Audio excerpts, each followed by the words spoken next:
Thôi dạo mà dương đây. Dương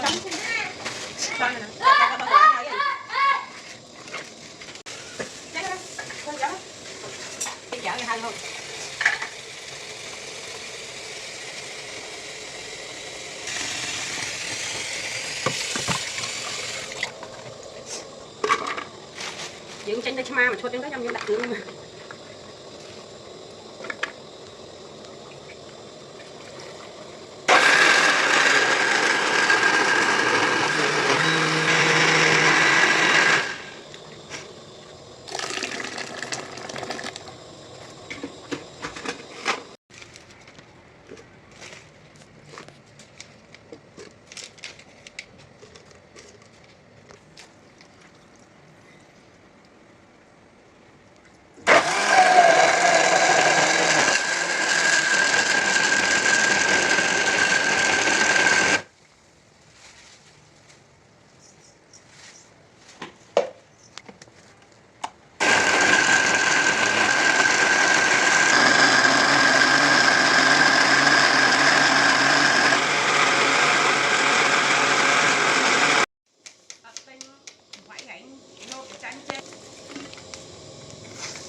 Anh mình cho lấy đấy anh cho là bằng con nơi đai hay bằng con nơi tao kia thả bằng con chân ngủ trong cho là bằng nó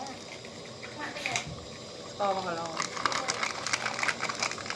nó kim trang vô lấy gì đấy con mà anh tha anh nơi sao một năm này thế nữa đây bơi bán sao cô giống gì cái thôi chiếm ấp lại chiếm ấp đi buôn sang thế cha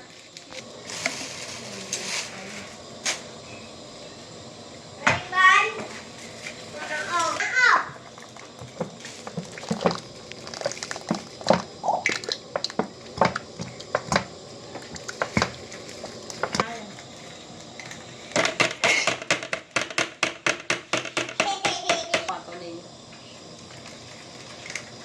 trong đây kháng quá này trong đây vàng là đảo lên tên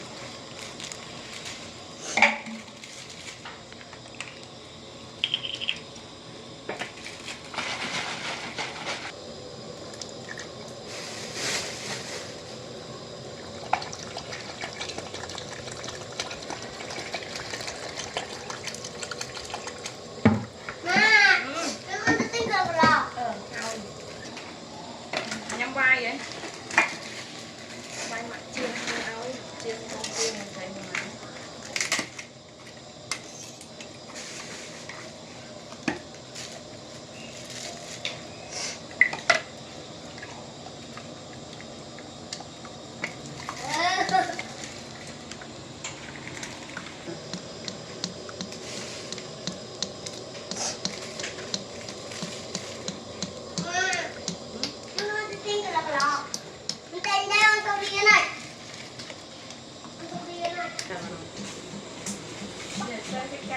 đang ăn tam khổ này của cho chơi môi ra ông ăn tam đặc rú đó sao bây giờ vậy nó bò lên phải vậy lên cái này giá đi có cái này chờ rồi ngay tiền vô ngày khăn ngày nào còn lụa đa chân rồi vô piket tới từ bằng cách vô rồi ngày dạ bằng cách vô rồi ngày piket chúng ta 10 ngày vậy piket ngày rồi khi đâu có mười thôi giờ mà dương ta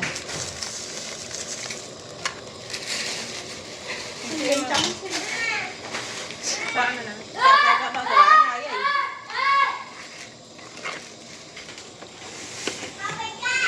mấy cái hơi ra cửa rồi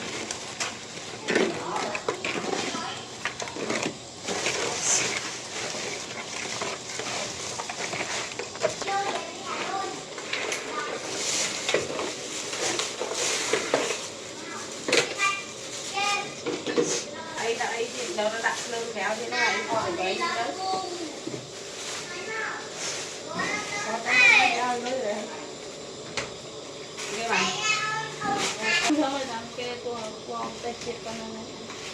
Dương sẵn từ lại.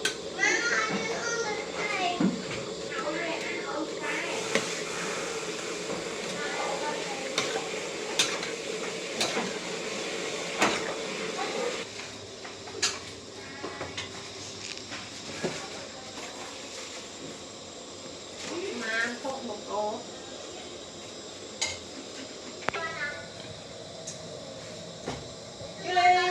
năm bộ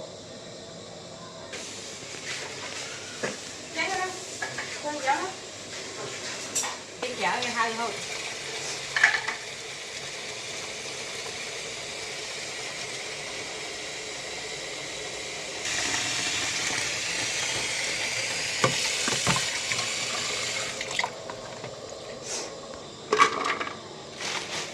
Dương tranh đây mà chốt dương tới trong những đặc tướng mà.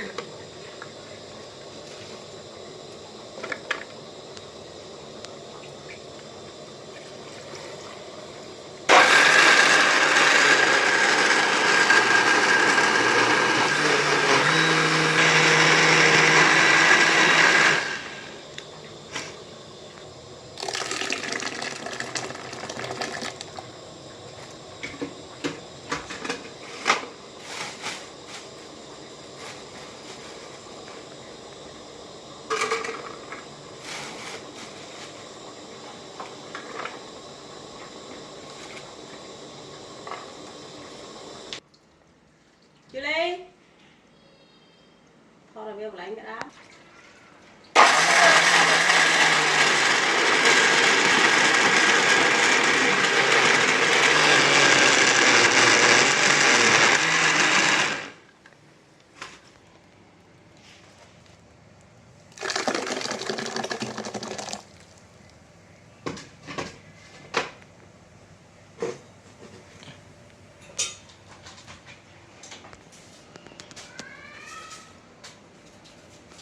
Việc mai vậy đúng không?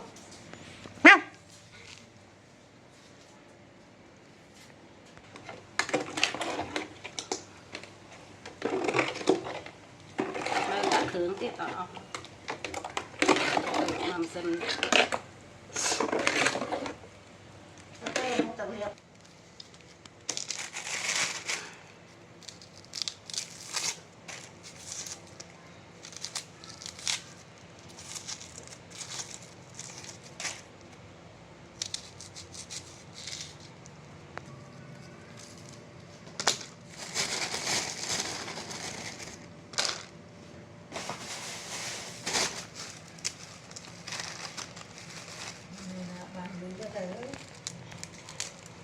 Tôm về con là pe tôm thư, pe tôm về trong thư.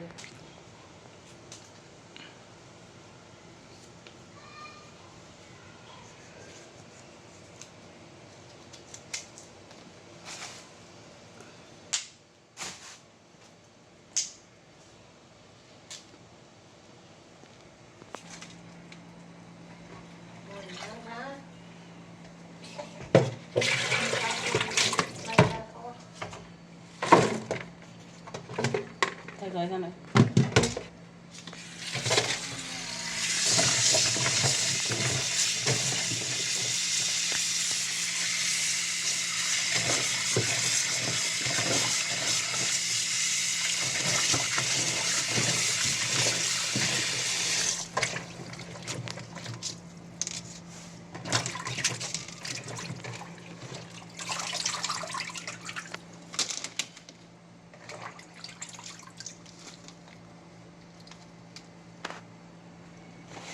Con khay đi.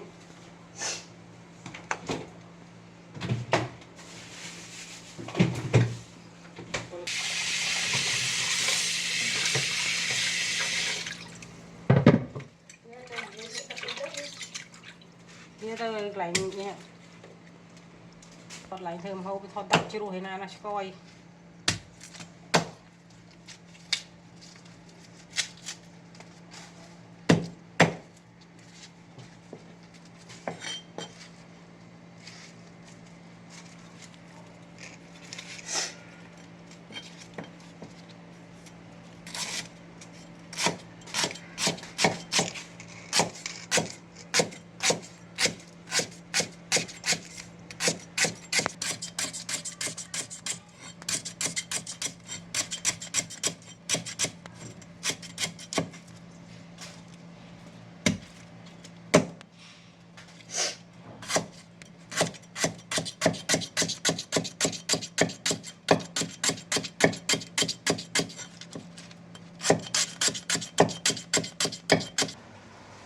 Tri. Nè, thọt ơi.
Phải nhâm thọt đó.